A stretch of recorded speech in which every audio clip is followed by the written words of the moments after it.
बिस्मिल्लाहिर्रहमानिर्रहीम। अस्सलाम वालेकुम। मेरा नाम सबीन शहबाज है। नाज़रीन, ईरान अमेरिका जंग के हवाले से आज के इस ब्लॉग में बात करेंगे कि आखिरकार तकरीबन 2 से ढाई महीने या 3 महीने आप कह लीजिए कि 3 महीने की मुसलसल जंग के बाद अब मामलात जो इस जंग का ऊंट है वो किसी करवट बैठा है और जो मुज़ाकरात हैं वो कामयाब हुए हैं और पाकिस्तान का इसमें नो डाउट कि बहुत अच्छा किरदार जो है वो रहा है। तो आज के इस ब्लॉग में उस पर बात करेंगे। दूसरा, चीफ जस्टिस याह्या खान आफरीदी की ज़ेर सदारत जुडिशल कमीशन का एक इजलास हुआ है। इजलास का हवाला आपके सामने रखूंगी और वज़ीर-ए-आज़म की तरफ से एक रिलीफ सामने आया है, उस पर भी बात करेंगे। वीडियो के बाकायदा आगाज़ से पहले गुजारिश है कि चैनल अगर अभी तक आपने सब्सक्राइब नहीं किया तो उसको सब्सक्राइब कर लीजिए और कमेंट सेक्शन में अपनी राय से ज़रूर आगाह कीजिए। नाज़रीन, ईरान अमेरिका की जो जंग है वो 2026 में जो है वो शुरू हुई और इसी साल 2026 में जो जंग है ये बाज़ाब्ता तौर पर जो है वो शुरू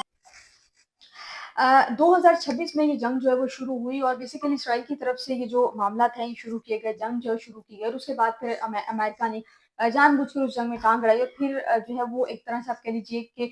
फेस टू फेस दोनों ममालिक जो है वो आए और वो फिर जंग का जो आगाज है वो हुआ। नो डाउट कि इसको तीसरी आलमी जंग का नाम भी दिया जा रहा था और उसके बाद फिर फरवरी 2026 में जो है वो अमरीका और इसराइल ने ईरान के फौजी तनसीबात और एटमी सहूलियात पर मरतूब जो फिजाई हमले हैं वो शुरू किए। ईरान ने उसका जवाब जो है वो एक फिजाई हमले से दिया और ड्रोन हमले से दिया जिसमें इसराइल के अलावा खलीज ताउन कौंसिल के 6 ममालिक सऊदी अरब, यूएई, कतर, कुवैत और बहरीन और ओमान को भी जो है वो निशाना बनाया गया था। और उसके बाद फिर उसी दौरान में ईरानी सुप्रीम लीडर आयतुल्लाह खामनाई जो हैं वो शहीद हुए थे और उनके कई जो सीनियर फौजी कमांडर्स हैं वो भी शहीद हुए थे।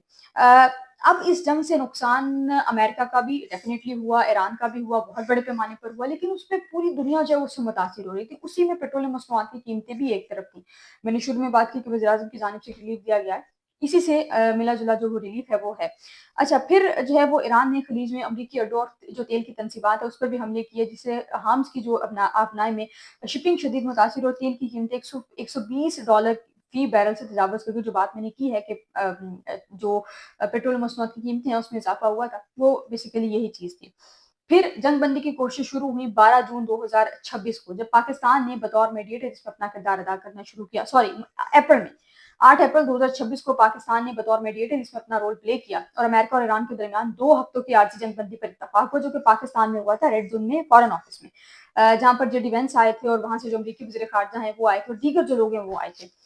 फिर बाद में जो है वो 12 जून को 60 दिन की जंगबंदी पर भी मुआहदा हुआ और 17 जून को दोनों सदूर की मुफाहमती यादाश्त पर दस्तखत किए। हतमी मुआहदा जो है हतमी मुआहदे पर जब मुज़ाकरात हो सके और ताहम जंगबंदी कई बार खिलाफवर्जियां भी हुई और अमेरिका ने ईरान पर बहरी नाकाबंदी भी जो है वो आई थी। अब मुतालबात जो हैं वो उसमें अमेरिका के मुतालबात कुछ पर्सनल थे। अमेरिका ये कह रहा था कि जो ईरान है वो यूरेनियम अफजदगी जो है उसका प्रोग्राम मुकम्मल तौर पर खत्म करे और इलाकाई जो प्रॉक्सी है उसको ग्रुपों में गैर मुसल्लह करे। ईरान का मौक़िफ़ ये था कि जी एटमी हथियार जो है वो नहीं बनाना चाहता और सख्त नज़दीकी इक़दाम जो है वो कबूल करने को तैयार है, लेकिन मिसाइल प्रोग्राम और इलाकाई असर और रसूख पर कोई बात नहीं होगी। फिर इस पे आलमी असरात ये हुए कि जी मशरिक़ वस्ता के साथ आलमी जो मीशत है उसको भी मुतासिर हुआ और ख़ास तौर पर तवानाई की कीमतों में भी इज़ाफ़ा हुआ। पाकिस्तान और चीन ने सालसी के लिए किरदार अदा किया और पाकिस्तान ने अमन की कोशिशों की हिमायत की। फिलहाल सूरत-ए-हाल गैर यकीनी है, जंगबंदी नाफ़िज़ है, लेकिन मुकम्मल अमन मुआहदा अभी नहीं हुआ और इस जंगबंदी के किसी ख़ास पहलू जिसे एटमी मुज़ाकरात या पाकिस्तान पर असर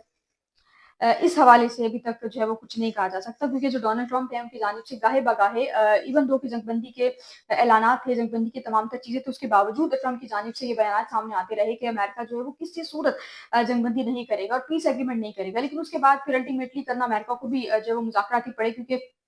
जिस तरह से जंगबंदी हो रही थी, इस जंगबंदी का हल यही था कि अमेरिका जो है वो जंगबंदी करे, क्योंकि अगर ये जंग मज़ीद बढ़ती तो उसने अल्टीमेटली फिर वर्ल्ड वॉर 3 की तरफ जाना था और वो फिर ज़ाहिर है उसने पूरी दुनिया को जो है वो मुतासिर करना था और मुतासिर किया भी किसी हद तक, क्योंकि जंग शुरू होने से पहले पाकिस्तान में जो पेट्रोल है उसकी कीमत तकरीबन 200 से 250 के करीब थी। जैसे-जैसे जंग बढ़ती गई, पाकिस्तान में जो फ़ी लीटर पेट्रोल है वो 410 से ₹12 भी जो है वो फ़ी लीटर गया है। उसके बाद फिर पेट्रोल में किसी हद तक कमी आई। अब जिस वक़्त मैं ये वीडियो रिकॉर्ड कर रही हूँ, उससे कुछ देर पहले वज़ीर-ए-आज़म शहबाज शरीफ ने ऐलान किया है कि जी पेट्रोल मसनूआत की कीमतों में ₹74 फ़ी लीटर जो है वो कमी का ऐलान किया है। जबकि बाकी जो डीज़ल है उसकी कीमतों में भी जो है वो कमी का ऐलान किया गया है। बाज़ाब्ता तौर पर चीफ जस्टिस ने ही जो है वो बाज़ाब्ता तौर पर वज़ीर-ए-आज़म ने ही ऐलान किया है اور انہوں نے کہا کہ پیٹرول کی قیمتوں میں 74 روپے اور جو ڈیزل ہے اس کی قیمتوں میں 67 روپیز کمی جو ہے وہ کی گئی، اور اس طرح جو پیٹرول کی فی لیٹر قیمت ہے وہ 373 روپے سے کم ہو کر جو ہے وہ 299 روپے، جبکہ ڈیزل کی جو قیمت ہے وہ 378 روپے سے کم ہو کر 311 روپے فی لیٹر تک جو ہے وہ آ چکی ہے۔ اب یہ ود نو ڈاؤٹ کہ یہ ایک بہت بڑا ریلیف ہے، کیونکہ جس طرح سے ہماری پاکستان میں آج کل جو حالات ہیں، انمپلائمنٹ ہے وہ بہت زیادہ ہے، تو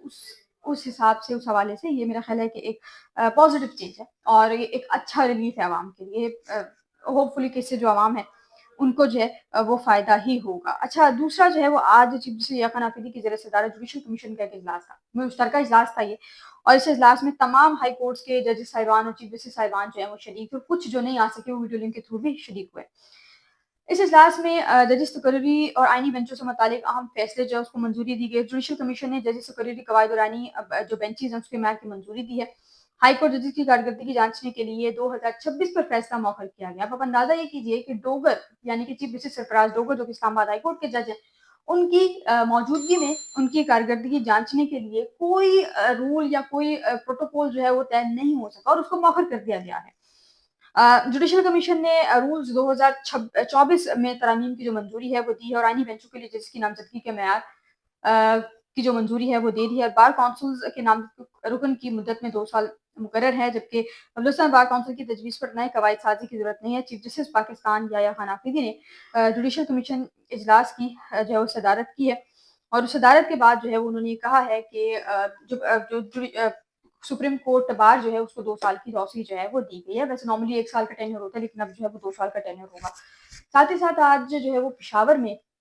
کے پی کے میں بجٹ جو پیش کیا جا رہا تھا، اور اس بجٹ کو پیش کیے جانے پر جو کے پی کے ہاؤس کا جو کے پی کے اسمبلی کا حال تھا، اگر آپ وہ حال دیکھیں، اگر آپ وہ ویڈیوز دیکھیں، تو آپ کو محسوس یہ ہوگا کہ آپ کسی اور اسمبلی کا حال دیکھ رہے ہیں، کیونکہ وہاں پر لڑائی جھگڑا چل رہا ہے، باقی چیزیں چل رہی ہیں۔ سہیل آفریدی صاحب جو بجٹ کی تقریر میں مصروف ہیں، ان کے ساتھ علی مین گنڈا پور صاحب بیٹھے ہیں، وہ باقاعدہ ہنس رہے ہیں، عوام کے حال پر ہنس رہے ہیں، یا آپ کہہ لیجیے کہ ہنس رہے ہیں کہ جس طرح میں نے 12 ضلع کراس کیے تھے تو عوام کا جو ہے وہ کیا حال ہے۔ لیکن الٹیمیٹلی ان تمام چیزوں میں عمران خان کا دور دور تک کوئی لینا دینا نہیں ہے۔ یہ بجٹ بھی عمران خان کی مشاورت کے بغیر، عمران خان سے کنسلٹ کیے بغیر جو ہے وہ طے ہوا، کنسلٹ کیے بغیر سارا بجٹ جو ہے وہ تیار ہوا اور اس بجٹ کو پیش کیا گیا۔ اب کے پی کے میں اس پر بحث شروع ہوگی، اور ممکنہ طور پر 2-3 دنوں میں یا 4 دنوں میں زیادہ سے زیادہ یہ بجٹ جو ہے یہ کے پی کے میں بھی منظور ہو جائے گا۔ تو یوں عمران خان کی غیر موجودگی میں کے پی کے سے ایک اور بجٹ جو ہے اپروو ہوگا۔ گزشتہ سال جب علی مین گنڈا پور وزیر اعلیٰ خیبر پختونخوا تھے، تو علی مین گنڈا پور بجٹ میں عمران خان سے ملاقات نہ ہونے پر یا بجٹ میں عمران خان سے مشاورت نہ ملنے پر علی مین گنڈا پور جو ہیں انہوں نے جو ہے وہ رخ کیا تھا سپریم کورٹ کا، اور وہ سپریم کورٹ میں آئے تھے۔ اس وقت چونکہ آئینی عدالت نہیں تھی، تو وہ آئے تھے چیف جسٹس کی کورٹ میں، کورٹ 1 میں گئے تھے، لیکن وہاں پر جسٹس منصور علی شاہ موجود تھے۔ جسٹس منصور علی شاہ نے ان کو کہا تھا کہ یہ معاملہ ججز کمیٹی طے کرتی ہے، تو یہ معاملہ جو ہے وہ آگے بھیجیں گے۔ وہ معاملہ آگے گیا تھا، اس کے بعد طے ہوا یا نہیں ہوا بات کی بات ہے، لیکن علی مین گنڈا پور ایٹ لیسٹ انہوں نے یہ کوشش کی تھی کہ وہ عمران خان سے مل سکے، نہیں مل سکے وہ اور بات ہے، پر علی مین گنڈا پور صاحب عمران خان سے نہیں مل سکے تھے، اور اس کے بعد پھر سہیل آفریدی نے کوشش بھی نہیں کی، اڈیالہ جانے کی گئے ہیں، لیکن وہ گورکھپور ناکہ کے قریب جو بیٹھے رہتے ہیں، اور ادھر سے بیٹھ کے گھنٹے بعد 2 گھنٹے بعد 3 گھنٹے بعد 6 گھنٹے بعد بھی اٹھتے ہیں، لیکن اٹھ جاتے ہیں وہاں سے علی مین گنڈا سہیل آفریدی وہ بیٹھتے بھی نہیں ہیں۔ کل وقت کے لیے اتنا ہی، مجھے اجازت دیجیے، اللہ حافظ۔